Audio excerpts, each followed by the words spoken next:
Թվական թողարկումն է Ազատության ուղիղ եթերում, այսօր խոսում ենք Ղարաբաղում առավոտից մեկնարկած սահմանադրական փոփոխությունների հանրաքվեի մասին, այդ թեմայով տաղավարում կզրուցենք Ղարաբաղի նախկին արտգործնախարար արտակարգ եւ լիազոր դեսպան Արման Մելիքյանին, շնորհակալ եմ պարոն Մելիքյան մեր հրավեր ընդունելու համար։ Պարոն Մելիքյան, փաստորեն Ղարաբաղում փոխում են սահմանադրությունը, նախ ինչքանով է սա անհրաժեշտ ընդհանրապես։ Բավական կծկտուր են տեղեկությունները իրականում, թե ինչու է դա արվել։ Ինչ-որ առումով կարող ենք ընկնել ենթադրությունների դաշտը, ամեն դեպքում փաստենք, որ սահմանադրական բարեփոխումները Արցախում մեծ հաշվով զուգահեռվեցին Հայաստանի Հանրապետությունում տեղի ունեցած սահմանադրական բարեփոխումներով, եւ թերևս դրանք նաև օրգանապես փոխկապակցված են։ Ես ավելի շատ հակված եմ վերլուծել այս փոփոխությունները այն համատեքստում, թե ինչպիսի դրանք կարող են ազդեցություն գործել Արցախի ապագա կարգավիճակի որոշման տեսանկյունից, Հայաստանի Արցախի փոխհարաբերությունների տեսանկյունից, Հայաստանի եւ Արցախի գործադիր իշխանությունների եւ արտաքին աշխարհի փոխհարաբերությունների տեսանկյունից Նախ անդրադառնամ ներքին գործոններին Արցախի։ Ես կարող եմ մի բան ասել վստահաբար, որ առ այսօր եւս Արցախի գործող նախագահը որևէ կերպ սահմանափակված չի եղել իր քաղաքական որոշումները կյանքի կոչելու հարցում։ Այսինքն ասել, թե այս սահմանադրական փոփոխությունները ավելի լայն հնարավորություններ կընձեռեն Արցախի նախագահին, թերևս փոքր-ինչ չափազանցեցված պնդում կլիներ։ Որտեվ իրականում ես դեպք չեմ հիշում, երբ Արցախի նախագահներից որևէ մեկը որևէ փոփոխություն կամ որոշում ցանկանար կյանքի կոչել, եւ դա նրան չհաջողվեր։ Այսինքն գործող օրենսդրությունը այդ հնարավորությունները ընձեռում էր եւ այս տեսանկյունից որևէ նոր բան չկա։ Այսինքն ճգնաժամ կարող էր լինել, դա իրականում չկար։ Ճգնաժամը կա։ Իհարկե կա ճգնաժամը, ճգնաժամը եւ կառավարման ճգնաժամ է, եւ բարոյա հոգեբանական ճգնաժամ է, դա ճգնաժամ է, որը կապված է Արցախի անորոշ կարգավիճակից եւ անորոշ ապագայով է պայմանավորված, այդ ճգնաժամը կա։ Այդ ճգնաժամը խորացավ նաեւ ապրիլյան ռազմագործողության արդյունքում։ Եվ ես կարծում եմ, որ այդ ռազմագործողությունը շատ լուրջ հարված հասցրեց նաև Արցախի իշխանության իմիջին ներսում, որովհետև հատկապես սկզբնական շրջանում ինձ հասած տեղեկությունների համաձայն եւ համաձայն այն տեղեկատվության, ինչը տեսանելի էր, կարելի էր ասել, որ գործող իշխանությունը փոքր-ինչ շփոթված էր եւ չգիտեր իր անելիքը։ Այդ պատճառով առաջին 1-2 օրվա կտրվածքով նախաձեռնողականությունը անցավ կարծես թե ոչ իշխանական թևի ներկայացուցիչներին, որոնք այսպես թե այնպես ազդեցին պատերազմական գործողությունների ընթացքի վրա եւ որոշակի առումով նաեւ կարողացան բարձրացնել ընդհանուր ոգին։ Այսինքն, եթե խոսում ենք սահմանադրական բարեփոխումների նախագահին, հասանելիք լիազորությունների ընդլայնման նպատակահարմարության մասին, ես այդպիսի նպատակահարմարություն չեմ տեսնում։ Նախագահը ունեցել է, ունի եւ կարծում եմ, եթե փոփոխությունները չընդունվեն, կունենա այդ հնարավորությունը նաեւ առաջիկայում։ Բայց ես ունեմ մտահոգություններ դրա հետ կապված։ Ըստ էության, ըստ նոր սահմանադրության անորոշության այս փուլը շարունակվելու է, որովհետեւ նախագահական ընտրությունները ուղիղ ժողովրդական քվեարկությամբ նախատեսվում է իրականացնել, եթե չեմ սխալվում, 20 թվականին,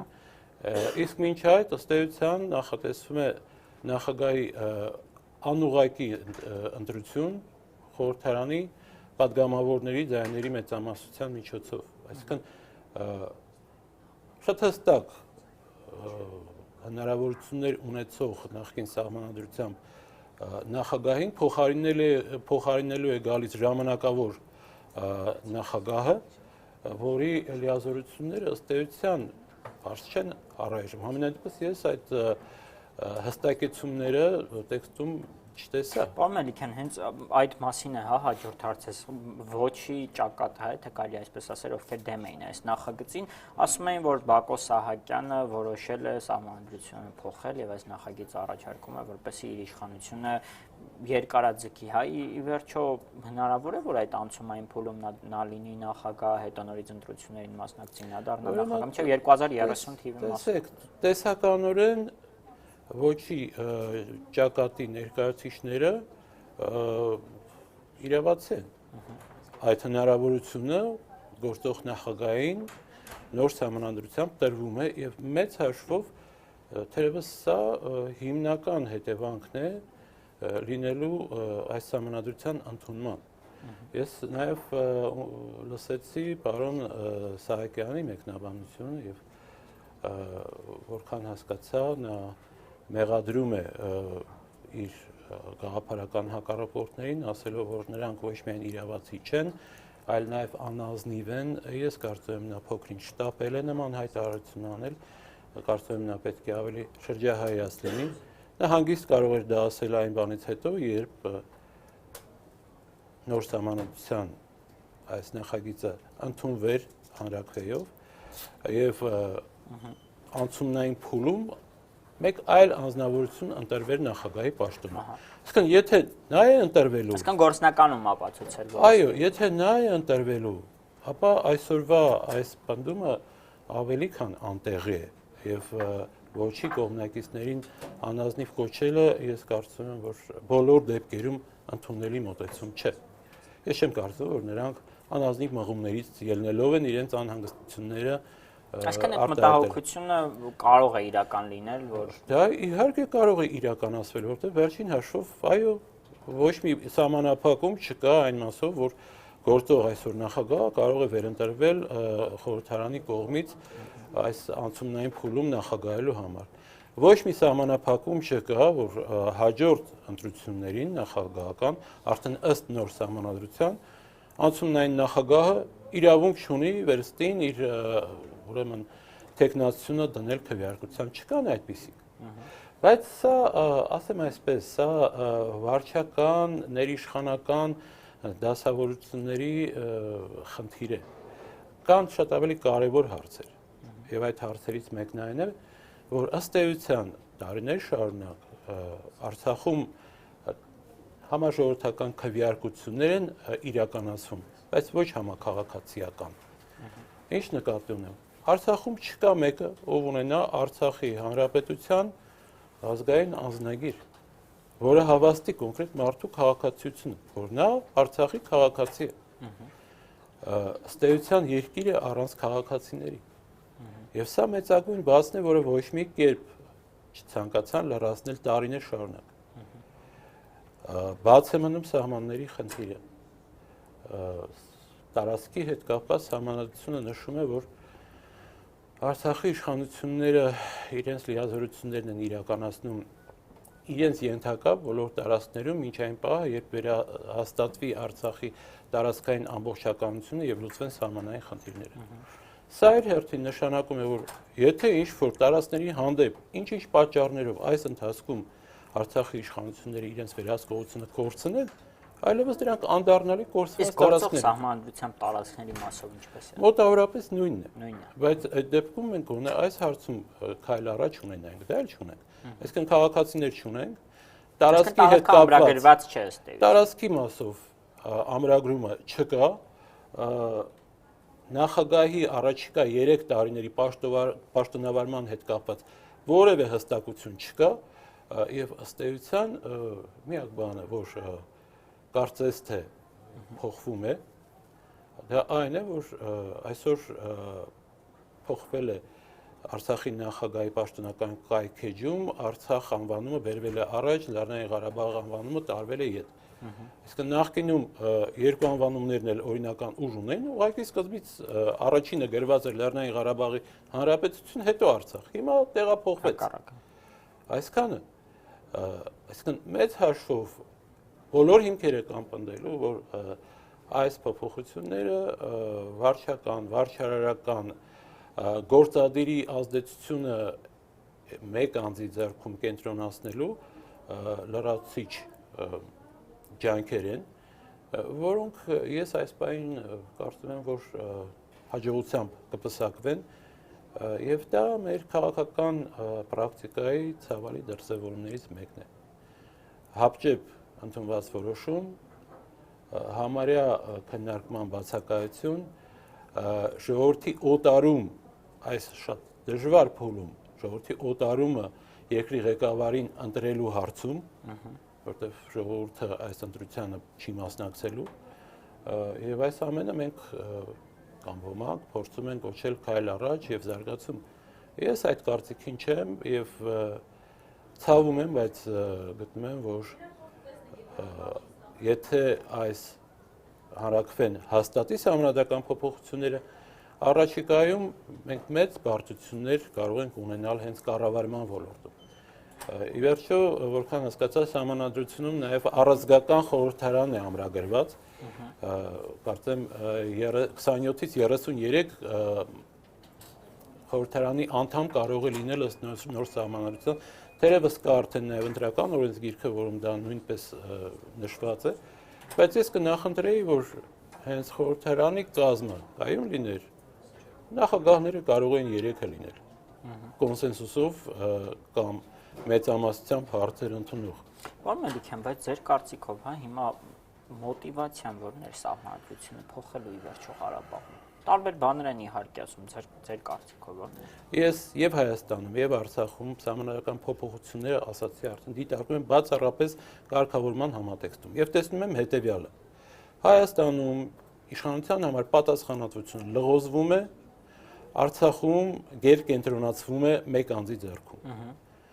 Սա նշանակում է, որ Հայաստանը պատասխանատու պահի կարող է ձեռքերը լվանալ եւ պատասխանատվություն բաշխել բազմաթիվ մարդկանց մեջ, առնվազն խորհրդարանի 101-ից 106 անդամների մեջ։ Արցախում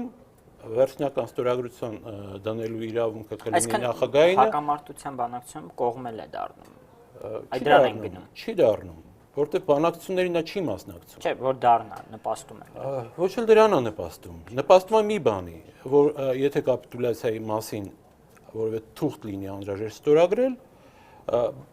շատերի ստորագրության կարիքը չի լինի, մեկ անձով կավարտվի։ Գործնականը սա է արդյունքը։ Ես չեմ կարծում, որ պարոն Սահակյանը հենց այդ նպատակն է հետապնդում կամ պարոն Սերժ Սարգսյանը երազում է, որ այդպես լինի, բացարձակ։ Բայց իրականությունը եւ իրավական նոր այս իրողությունները դա են մեզ հուշում եւ սրանից է որ մենք պետք է զգուշանանք։ Շատ լավ, պարոն Մելիքյան, միջազգային արձագանքի մասին խոսենք, նաեւ որպես դիվանագետ դերևս հետևել եք միջազգային արձագանքին, տարբեր հայտարարություններ հնչեցին, տարբեր կազմակերպություններից, պետությունների ներկայացուցիչներ։ Ի վերջո, նրանց չընդունելը ինչ է փոխում։ Ոչինչ։ Որևէ բան չի փոխում այն առումով, որ սա Արցախի կյանքի ներքին կյանքի կարգավորման մեխանիզմ է եւ նրանք նշում են, որ այդ մեխանիզմը գործի գցելու իրավունքը Արցախի ժողովուրդը ունի։ Այլ խնդիր է, որ որևէ այս կարգի գործողություն չի կարող կանխորոշել Արցախի ապագա կարգավիճակը։ Այսինքն մի կողմից նրանք ասում են, դե ձեր ներքին գործն է ինչ ուզում եք արեք, մենք իհարկե դա չենք ճանաչում, որտեղ ձեր կարգավիճակը որոշված չէ, բայց քանի որ դա ներքին ինքնակառավարման խնդիր է եւ այս պահին բանակցային գործընթացին չի խոչընդոտում, արեք ինչ ուզում եք։ Սա նորություն չէ, սա տարիներ շարունակ կրկնվող բան է եւ խորհրդարանական եւ նախագահական ընտրությունների ընթացքում այդպես է եղել։ Եվ վերջին հարցս պարոն Մելիքյան հայտարարեց Ադրբեջանը, որ սա Հայաստանի սադրանքն է հանրակրվե անցկացնել Ղարաբաղում սահմանադրական եւ իրենք պետք է համապատասխան միջոցների դիմեն, իհարկե չի հստակեցում ինչի մասն է, սա սադրանք է կամ սա Ադրբեջանը օգտագործում է որպես սադրանք, այն ինչ որ բան սկսելու համար։ Ադրբեջանը բոլոր առիթներն է օգտագործելու Հայաստանին սադրիչ կոչելու համար։ Եվ սա եւս պետք չէ որպես նորություն դիտարկել, այլ խնդիրն է, որ եւ Հայաստանում նախընտրական այս շրջանում Ադրբեջանը կձգտի սրել իրավիճակը ռազմաճակատում, նաեւ հանրակրվեի այս փաստը եւս գուցե որպես առիթ օգտագործի դրա համար, լրացուցիչ զոհեր խլելու նպատակ ունի Ադրբեջանը եւ դրա համար նաեւ արդարացումների կարիք ունի։ Իսկ ցանկացած առիթ քաղաքական կամ ինֆորմացիոն հակառակորդը կօգտագործի ճակատային գծում իր ակտիվությունը արդարացնելու համար։ Եվ մենք անշուշտ պետք է դրան պատրաստ լինենք անկախ նրանից, թե ինչպես են գնահատում այս ներքին գործընթացները, որտեղ ամեն դեպքում պետք է խելամտորեն համադրենք մեր ջանքերը ներքին ռիսկերը, ներքին այս չկամնակարգված հարաբերությունները ուղղելու համար եւ արտաքին թշնամուն հակահարված տալու համար։ Դա բարդ է, բայց